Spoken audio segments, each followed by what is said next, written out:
My dear students, सृजन classes के इस वीडियो लेक्चर में आप सभी का बहुत बहुत स्वागत है। अभी हम लोग दो चर वाले रैखिक समीकरण के अनुप्रयोग के बारे में पढ़ रहे हैं। तो इस अनुप्रयोग से संबंधित हम दो क्लास ले चुके हैं। आज आपका तीसरा और अंतिम क्लास है। तो इसको आप लोग ध्यान से समझिएगा कि दो चर वाले रैखिक समीकरण को हम लोग किस तरह से वर्क करते हैं। तो आज कुछ बचा हुआ भाग था, तो इससे संबंधित कुछ सवाल पर हम लोग वर्क करते हैं। तो आपके बोर्ड पर हम दो सवाल लिखे हैं, उसको हम एक्सप्लेन करते हैं, अच्छे से समझिएगा। देखिए, पहला सवाल है, दो व्यक्ति के आय का अनुपात 9:7 है तथा उसके खर्च का अनुपात 4:3 है। यदि उनमें से प्रत्येक की मासिक बचत 200 रुपया हो तो उनकी मासिक आय क्या करें। आय का मतलब आप समझते हो, आय का मतलब होता है कमाना, जमा करना, अर्न करना। ठीक है, मान लिया जाए आप 100 रुपया कमाते हो दिन भर में और 30 रुपया खर्च करते हो, तो आपकी बचत कितनी हुई? तो 100 में 30 घटा दोगे 70 रुपया। तो यहां भी उसी तरह का दो अलग अलग अनुपात है, जिसमें पहला अनुपात है आय का और दूसरा अनुपात है खर्च का। याद रखिएगा, जब भी सवाल में अनुपात संबंधित बात हो तो उसमें अनुपातिक हिस्सा मानना पड़ता है। तो चूंकि दो अलग अलग अनुपात हैं, इसलिए दोनों का अनुपातिक हिस्सा, अनुपातिक संख्या अलग अलग मानना पड़ेगा। तो हम लोग मानते हैं, एक आय मानते हैं और दूसरा खर्च मानते हैं, व्यय मानते हैं। तो पहले व्यक्ति का मासिक आय 9x और दूसरे व्यक्ति का मासिक आय 7x माने, क्योंकि आप देख लो 9 और 7 है। अच्छा, ये हो गया आय से संबंधित बात। और नीचे में है खर्च वाला बात। तो पहले व्यक्ति का खर्च 4y और दूसरे व्यक्ति का 3y। आपको बताया था ना कि अनुपातिक राशि वह अलग अलग मानना है। तो आय वाले में अनुपातिक राशि x माने और खर्च वाले में अनुपातिक राशि y माने। और आप जानते हैं कि यदि आय में खर्च को घटा दिया जाए तो बचत होगा। इसीलिए पहले आदमी का आय देखिए 9x है और पहले आदमी का खर्च 4y है। तो 9x में 4y घटा दिए बराबर 200 रुपया, क्योंकि यहाँ कह रहा है कि प्रत्येक की मासिक बचत 200 रुपया है। उसी तरह से 7x में 3y घटा दिए बराबर 200। फिर दोनों समीकरण को हल किए, इससे हमको कौन सी का मान निकला? x का मान निकला। तो अब देखो, यहाँ सवाल में उनकी मासिक आय ज्ञात करें। ध्यान रखना है, सिर्फ आपको आय पूछ रहा है। तो आय देखो किस चीज पर डिपेंड कर रहा है? आय हमारा x पर डिपेंड कर रहा है। इसीलिए सिर्फ इससे x का मान निकाल दिया, y का मान नहीं निकाले। y इसलिए नहीं निकाले कि y से संबंधित यहाँ पर कोई यूज ही नहीं था। सवाल के लास्ट में नहीं पूछ रहा था कि इसका खर्च भी ज्ञात करना है। यदि खर्च भी कहता ज्ञात करने के लिए, तब y का मान निकालते। वैसे आप निकाल भी लेते हैं, बाद में भी ये रखते हैं, तो कोई दिक्कत नहीं है। लेकिन आप देख रहे हो कि उसका कोई जरूरत है ही नहीं, तो हम लोग y का मान नहीं निकाले। तो पहले व्यक्ति का आय हो गया 9x दिया गया है माने हम लोग। तो 9x के जगह 200, तो 9 गुना 200 यानी 1800। दूसरे का 7x, 7 गुना 200 बराबर 1400। ठीक है, ये था पहला। आते हैं दूसरे सवाल पर, ध्यान दीजिएगा। क्या कहता है, एक व्यक्ति की नियत मासिक वेतन, एक व्यक्ति नियत मासिक वेतन पर नौकरी करता है। मतलब क्या कि उसको नौकरी पर रख लिया और बोल दिया कि आपको 1500 या 2000 कुछ आपको मिलेगा। ये फिक्स है प्रत्येक महीने।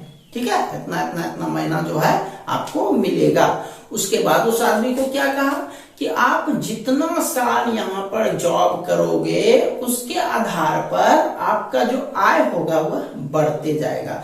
1 साल किए तो 50 रुपया बढ़ा देंगे, अगले साल से 50 रुपया मिलेगा पर मंथ में। उसके बाद 2 साल किए, अगले साल फिर उसमें 50 रुपया बढ़ा दिया जाएगा।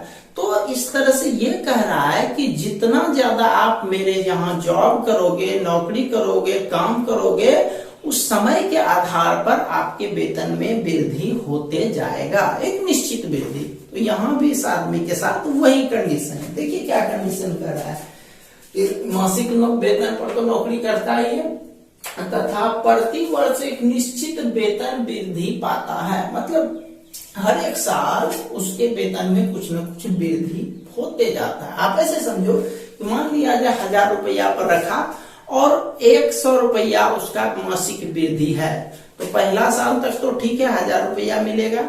उसके बाद दूसरे साल से उसमें 100 रुपया और बढ़ते जाएगा, यानी दूसरे साल प्रत्येक महीना उसको 1100 रुपया मिलेगा। फिर अगला एक साल जॉब करेगा, फिर उसमें 100 रुपया और वृद्धि हो जाएगा, यानी अगला तीसरा साल से उसको 1200 रुपया मिलने लगेगा। चौथा साल उसमें 100 और रुपया वृद्धि होगा, तो अगला चौथा साल से उसको 1300 रुपया मिलने लगेगा। तो यहाँ भी वही कह रहा है। तो अब देखो दो चीज कह रहा है, एक मासिक वेतन और एक वार्षिक वेतन वृद्धि। तो मासिक वेतन 100 रुपया मान लिए और प्रति वर्ष जो वेतन में वृद्धि होता है वो Y मान लिए। अब देखो क्या कहता है कि यदि 4 वर्ष की नौकरी के बाद उसका वेतन 1500 रुपया, तो 1500 इसका मतलब ये है कि आपको मासिक वेतन तो मिलेगा ही, और चूंकि 4 वर्ष जॉब किए हो तो प्रति वर्ष वृद्धि Y रुपया है, x + 4y बराबर 1500 और दूसरा x + 10y बराबर 1800, क्योंकि 10 वर्ष का दिया। दोनों समीकरण को सॉल्व किए, y का मान और फिर x का मान निकाल लिए। ठीक है, तो इसमें तो कुछ बताना नहीं है कि हल कैसे किए, हल आप करने जानते ही हो। तो उससे मासिक वेतन x का मान 1300 रुपया और प्रति वर्ष वेतन वृद्धि y का मान 50 रुपया निकला है, तो यहाँ पर 50। ठीक है, ये हो गया आपका आंसर। तो कंप्लीट कर लीजिए इस दोनों क्वेश्चन को।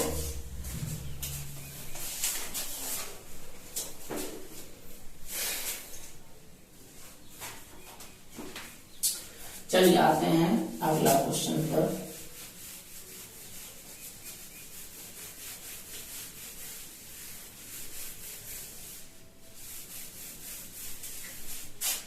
क्वेश्चन लिखा जाए, एक कक्षा के विद्यार्थी पंक्ति में खड़े होते हैं, यानी अदर टाइप पर क्वेश्चन आधारित है। एक कक्षा के विद्यार्थी पंक्तियों में खड़े होते हैं, विद्यार्थी पंक्तियों में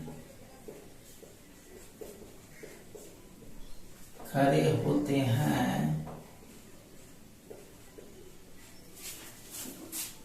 खड़े होते हैं। यदि प्रत्येक पंक्ति में एक विद्यार्थी अधिक होता, यदि प्रत्येक पंक्ति में एक विद्यार्थी अधिक होता तो पंक्तियों की संख्या 2 घट जाती। तो पंक्तियों की संख्या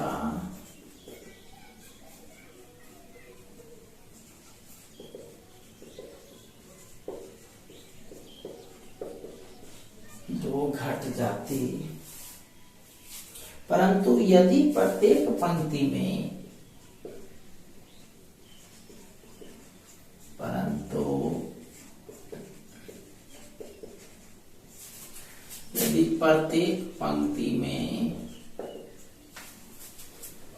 प्रत्येक पंक्ति में एक विद्यार्थी कम होता,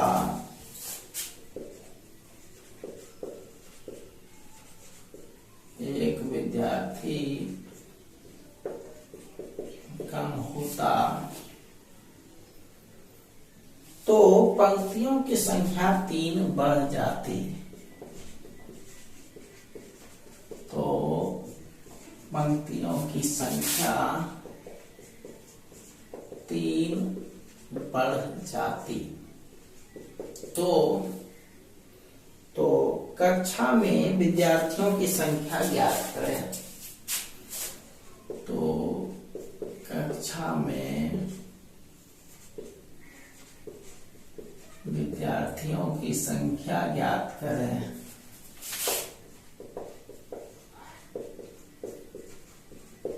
कक्षा में विद्यार्थियों की संख्या ज्ञात करें। सॉल्यूशन। चलिए इस क्वेश्चन को पहले समझिए, उसके बाद हम लोग वर्क करेंगे इस पर। क्या कह रहा है ये क्वेश्चन, अच्छे से समझिए इसको।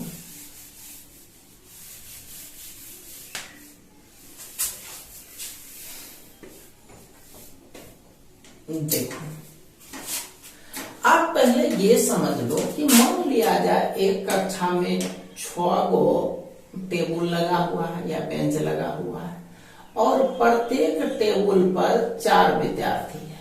प्रत्येक टेबल पर कितना विद्यार्थी है? 4 विद्यार्थी है। तो आप ये बताओ कि टोटल विद्यार्थी कितना हुआ उस कक्षा के अंदर? तो 6 चौके 24 हुआ। इसको हम चित्र से समझाते हैं। 1 2 3 4 5 6 टेबल है, सब पर 4 विद्यार्थी को बैठाते हैं। 1 2 3 4 1 2 3 4।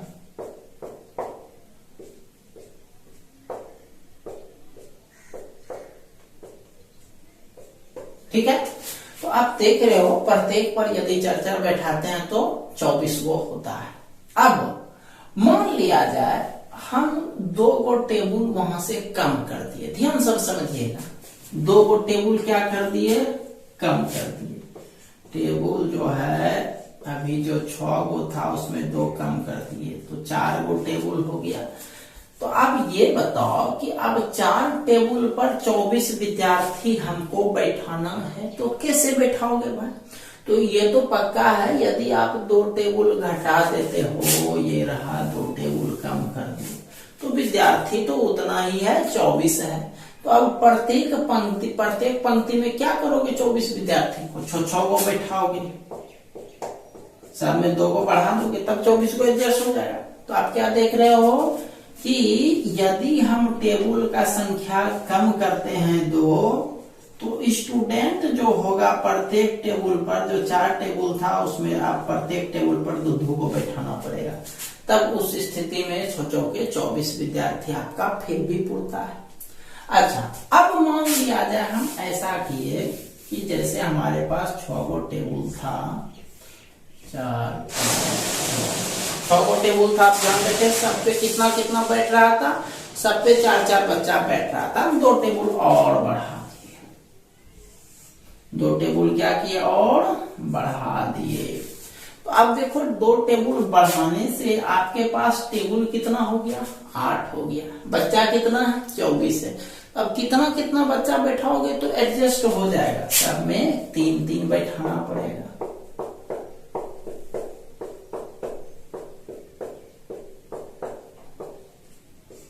है ना? अब 3 को बैठाओगे तो आपका 24 का 24 बच्चा अट जाएगा। तो पहले प्रत्येक अथी में 4 विद्यार्थी बैठता था, अब 1 कम हो गया, तो फिर भी 8 या 24 हो गया। तो आप देख रहे हो कि टेबल का संख्या यदि बढ़ाते हैं तो प्रत्येक टेबल पर जो विद्यार्थी का संख्या होगा वो घट जाएगा, और यदि टेबल का संख्या घटाते हैं तो प्रत्येक टेबल पर जो विद्यार्थी का संख्या होगा वो बढ़ जाएगा। और दोनों स्थिति में यदि टेबल और विद्यार्थी की संख्या को गुना करते हैं तो उसका रिजल्ट टोटल स्टूडेंट के बराबर होगा। ठीक है, तो हम लोग मानते हैं, माना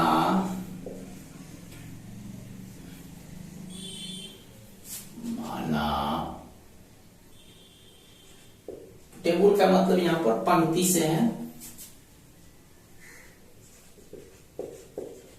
पंक्तियों की संख्या बराबर x, प्रत्येक पंक्ति में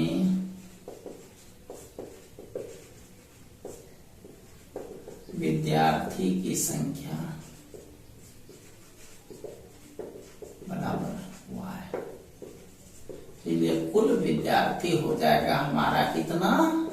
x इंटू y। ये हो गया कुल विद्यार्थी प्रश्न से। चलिए जो जो कह रहा है उसको करते हैं। देखिए क्या कहता है, यदि प्रत्येक पंक्ति में एक विद्यार्थी अधिक होता, प्रत्येक पंक्ति में y विद्यार्थी है, इससे 1 ज्यादा होता, तो क्या कहता है? तो पंक्तियों की संख्या 2 घट जाती। पंक्ति जो है x है तो उसमें x घटा 2 हो जाएगा। आपको यहाँ भी बताए थे कि यदि टेबल का संख्या बढ़ाओगे तो प्रत्येक पंक्ति में यानी प्रत्येक टेबल पर विद्यार्थी का संख्या घटेगा, कम होगा।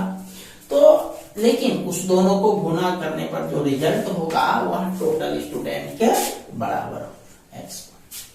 कैलकुलेट करो भाई इसको, x को दोनों से करती है xy plus x minus 2y minus 2 बराबर xy कट गया, x माइनस 2y बराबर 2, समीकरण नंबर 1।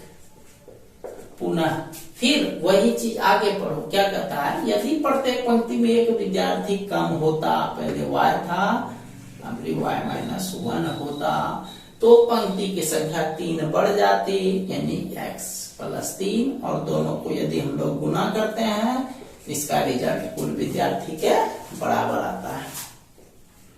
ये हो गया xy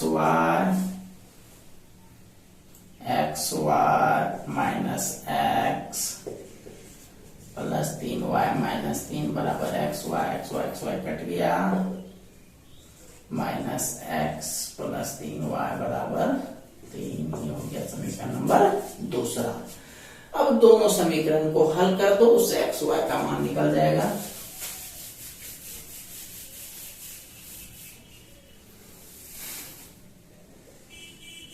लिखते हैं 1 और 2 से। एक नंबर है x माइनस 2y बराबर 2 माइनस x प्लस 3y बराबर 3, जोड़ने पर कट जाएगा y बराबर 5। y का मान रख दीजिए एक चाहे 2 में, y का मान 1 में रखने पर 1 है आपका ये x माइनस 2y बराबर 2, x माइनस 2 इंटू 5 बराबर 2, x बराबर 2 प्लस 10, x बराबर 12। x निकल गया और y भी निकल गया। क्या पूछ रहा है, कक्षा में विद्यार्थियों की संख्या है कुल विद्यार्थी, इसीलिए कुल विद्यार्थी बराबर x का मान 12, y का मान 5, 12 पंचे 60। ठीक है, इसको हम लोग कंप्लीट कर लेंगे। चलिए अब चलते हैं आज के लास्ट सवाल पर।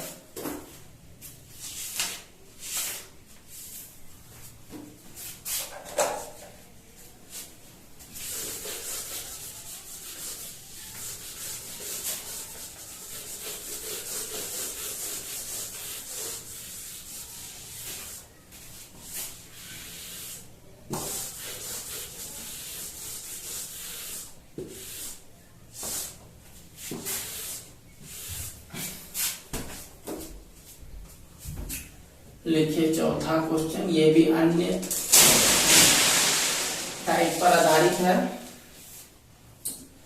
समीकरण x माइनस वाई बराबर 1 एवं 2x प्लस वाई बराबर 8 का आलेख खींचें।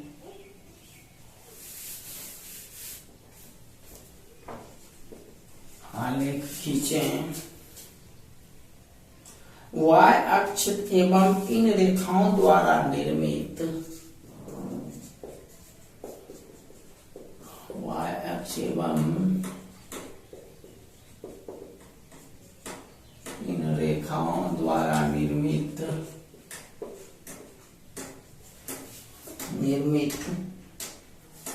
त्रिभुज के शीर्षों का निर्देशांक, त्रिभुज के शीर्षों का निर्देशांक तथा त्रिभुज का क्षेत्रफल ज्ञात करें, तथा इस त्रिभुज का क्षेत्रफल ज्ञात करें। सॉल्यूशन। देखो भाई, जैसे आप लोग आलेख विधि से हल पढ़े हो, सेम समझ लो वही सवाल है। आलेख तो दो समीकरण दिया है, आलेख खींचने के लिए क्या क्या करते हैं वो सब आप जानते हो। चलिए साथ साथ चलते हैं हम लोग। जैसे आलेख के लिए सारणी बनाना, उसके बाद आलेख खींचना, वो सारा काम हम लोग करते हैं। तो लिखते हैं x माइनस वाई बराबर 1, समीकरण नंबर 1, 2x प्लस वाई बराबर 8, समीकरण नंबर 2। 1 से चलते हैं पहले, x माइनस वाई बराबर 1, जब x बराबर 0 तो y का मान -1, जब y बराबर 0 तो x का मान 1।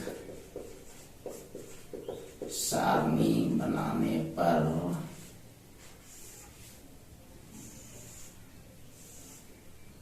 x y x 0 y -1 0 -1 y 0 x 1 y 0 x 1। ठीक है, फिर वही काम दूसरा समीकरण से करते हैं।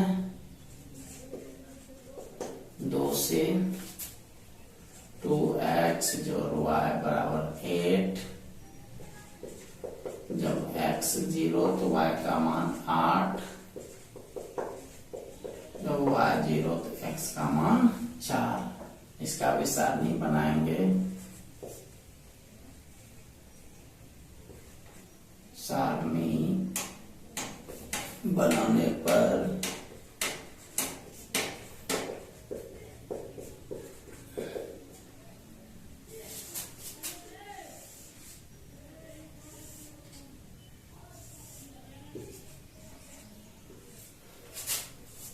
तो 0 8, x में 4, y में 0। चलो ये सब तो आप पहले से भी जानते थे, आलेख खींचने भी आप पहले से जानते हो। तो हमको इसमें सिर्फ शीर्ष का निर्देशांक और त्रिभुज का क्षेत्रफल कैसे निकालना है वो हम बताएंगे आपको। तो ये आप पूरा करो। और अब हम सारणी में जो मान दिया है उसको लेते हुए हम आलेख खींचते हैं। तो देखो पहले x का हाईएस्ट मान कितना है भाई? 4 है, इसमें 1 है तो बड़ा 4 है, 4। y का हाईएस्ट मान 8 है और इसमें -1 है, तो 8 होगा पॉजिटिव साइड, 1 होगा नेगेटिव साइड। चलिए आलेख खींचते हैं अब इसका।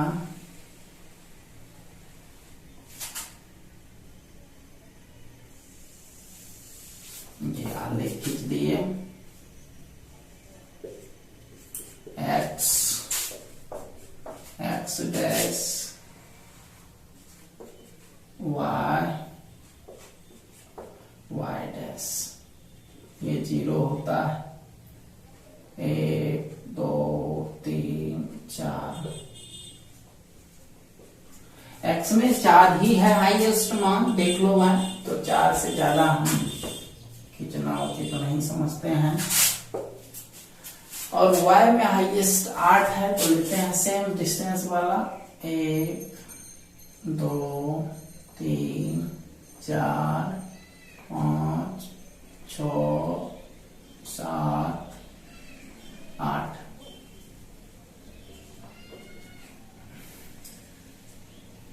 इधर भी ले लेते हैं 1 को -1। चलिए 1 2 3 4 5 6 7 8। अब देखिए x वाला मान, मतलब समीकरण 1 वाला मान देखिए, x में 0 y में -1, तो y में -1 ये रहा, तो यहाँ पहले 0 -1।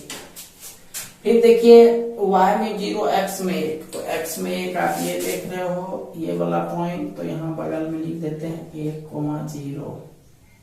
ठीक है, ये दोनों मिला दीजिए ऐसे करके। ये हो गया समीकरण नंबर 1। चलिए दूसरा पर चलते हैं भाई। दूसरा नंबर देखिए गौर से। x में 0, y में 8, तो ये आपका 8 रहा होगा यहाँ पर, तो 0,8।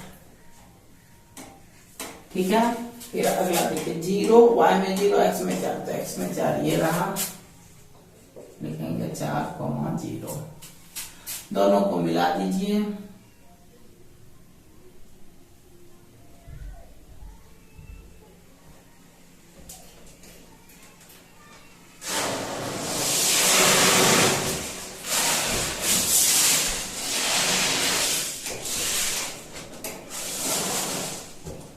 चलिए ये हो गया समीकरण 1 और 2। अब देखिए क्या कह रहा है, y अक्ष एवं इन रेखाओं द्वारा निर्मित त्रिभुज। त्रिभुज तो बहुत बन रहे हैं, एक देखो, दूसरा देखो, ये बन रहा है त्रिभुज, लेकिन यहाँ भी बन रहा है छोटा जैसा। लेकिन क्या कर रहा है, y अक्ष और इन रेखा, तो y अक्ष देख रहे हो ये वाला है, और रेखा, एक रेखा ऐसे खींचे हो, एक रेखा ऐसे खींचे हो, तो यहाँ पर आपको मिल रहा है। तो इसको हम लोग मिला देते हैं डॉटेड लाइन से। ये हो गया आपका ऊंचाई। इसको कलर कर दो थोड़ा सा, वहां भी आलेख वाला कॉपी में भी ऐसे डार्क कर देना। डार्क तो वो रहता ही है, फिर भी ऐसे करके कर देना थोड़ा सा, ठीक है, पेंसिल से। चूंकि इसलिए क्योंकि क्षेत्रफल कह रहा है निकालने के लिए, इसलिए डार्क करना पड़ रहा है, नहीं तो सिर्फ रिजल्ट का था तो कोई जरूरत नहीं था। चलो आप त्रिभुज का नाम दे देते हैं। ये पॉइंट P दे दिए, इसमें ये दो को नाम है A, यहाँ पर A ले लेते हैं, यहाँ पर B ले लेते हैं। क्षेत्रफल का नाम हो गया PAB, ठीक है। और ये वाला बीच वाला पॉइंट है, मिड पॉइंट, वैसे पूरा तरह से बीच नहीं, इसको यहाँ मान लेते हैं,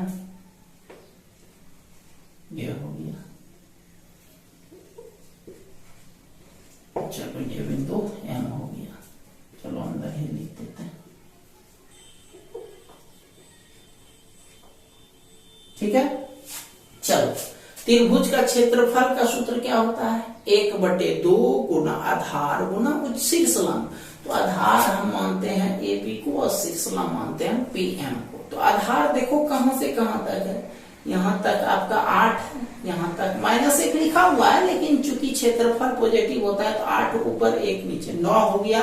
9 इकाई हो गया ये वाला आधार। और यहाँ से यहाँ तक डिस्टेंस देखो, ये वाला डिस्टेंस आपका है 3, यहाँ से यहाँ तक मान 3 है, ये वाला। तो ये वाला डिस्टेंस हो गया 3। तो लास्ट में लिखेंगे, ये सब लिखने के बाद लास्ट में लिखेंगे जो त्रिभुज का आप नाम दिए हो वो नाम देते हैं त्रिभुज PAB का क्षेत्रफल बराबर 1/2, आधार हमारा है AB, और ये है आपका ऊंचाई या शीर्षलंब PM। तो 1/2, AB का मान बताया आपको 8 और 1 9, और P से M तक का डिस्टेंस ये डिस्टेंस है। तो ये 2 मत समझिएगा, ये वाला डिस्टेंस है, मतलब ये वाला डिस्टेंस ये है, यहां से यहां तक 3, तो गुना 3, ये हो गया 27/2, 13.5 वर्ग इकाई। ये हो गया क्षेत्रफल। और तीनों शीर्ष का निर्देशांक पूछ रहा है। तो ये देखो, पहले x को 3 पर काट रहा था, y को 2 पर। तो तीनों शीर्ष के निर्देशांक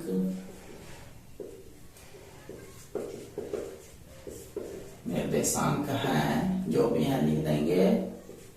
p हो गया 3 2, A हो गया 0.8 और B हो गया 0-1, राइट। ये भी आंसर हो गया। तो इसको आप लोग पूरा कर लेंगे। तो मेरे प्यारे छात्रों, आज आप लोगों का यह अंतिम क्लास था। कल आप लोगों का 3 बजे से टेस्ट होगा। जैसा कि आप लोगों को पिछला दिन टेस्ट लिया गया था, सेम उसी पद्धति पर आधारित रहेगा। हमने रूल और रेगुलेशन, टेस्ट के जो भी रूल और रेगुलेशन होते हैं वो सारा हमने टेलीग्राम का जो आप लोगों का ग्रुप है वहां पर डाल दिया गया था पहले भी। वही रूल और रेगुलेशन इस प्रकार भी इस बार भी होगा। तो जो भी स्टूडेंट टेस्ट में शामिल नहीं हो पाए हैं वह अगले दिन यानी कल 3 बजे से टेस्ट के लिए तैयार रहेंगे। ठीक है, टाइम याद रखेंगे, कल ठीक 3 बजे आपको अपने कॉपी और कलम के साथ टेस्ट देने के लिए बैठ जाना है। यदि संभव हो सके तो यह टेस्ट आप अपने गार्जियन के सामने दें।